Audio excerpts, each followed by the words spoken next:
আপনারা সরাসরি দেখতে পাচ্ছেন আমরা কথা বলার চেষ্টা করবো মুখ্যমন্ত্রীর সাথে। আচ্ছা नहीं नहीं ऐसा नहीं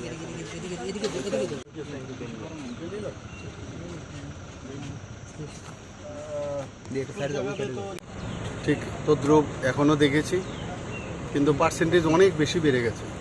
ভালোই ভালো, অনেকে আছে সকালবেলা আসতে পারেনি, পুজো অর্চনা ছিল, এখন তো সবাই আসছে, পার্সেন্টেজও ভালো, সব দিকেই শান্তি বিরাজ করছে, ভালোই লাগছে। উৎসবের মেজাজে সবাই ভোট দিচ্ছে।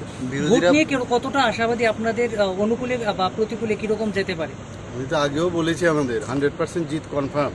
পার্সেন্টেজ তো এইভাবে বলা যাবে না, না বেরোলাম পর্যন্ত, কিন্তু ভালো পার্সেন্টেজ নেব। ছয়াগরতলা কয়েকটি বিক্ষিপ্ত ঘটনা সংঘটিত হয়েছে, যেটি প্রকাশ পেয়েছে, এই বিষয়টা নিয়ে কি বলবেন? আমার এক্স্যাক্টলি পুরো জিনিস আমার জানা নেই, আমি জানার পরেই বলতে পারবো। এখনো ভোট পর্ব চলছে, ভোটারদের জন্য রাজ্যের মুখ্যমন্ত্রী হিসেবে কি বার্তা থাকবে? না, এটাই বলবো, উন্নয়নের লক্ষ্যে যেন ভারতীয় জনতা পার্টির যে সরকার আছে তাদেরকে যেন ভোট দেয়, সেই আবেদনই রাখবো। 4টি জায়গায় যেন ভারতীয় জনতা পার্টিকে ওরা জেতায়, এবং আশা করি আগামী দিনে আমরা উন্নয়নের কাজে যে কাজ এতদিন ধরে আমাদের মাননীয় বিপ্লব কুমার দেবজি করে গেছেন, সেইগুলিকে আরও যেন স্ট্রেংথেন করে সামনের দিকে এগিয়ে নিতে হবে। আচ্ছা, বিরোধীরা বলছে ভোট হচ্ছে না, তা প্রশ্নে পরিণত হয়েছে। কোথায় আপনারা দেখেছেন কোথাও কোনো সমস্যা আছে? দেখতে পাচ্ছেন কোথাও?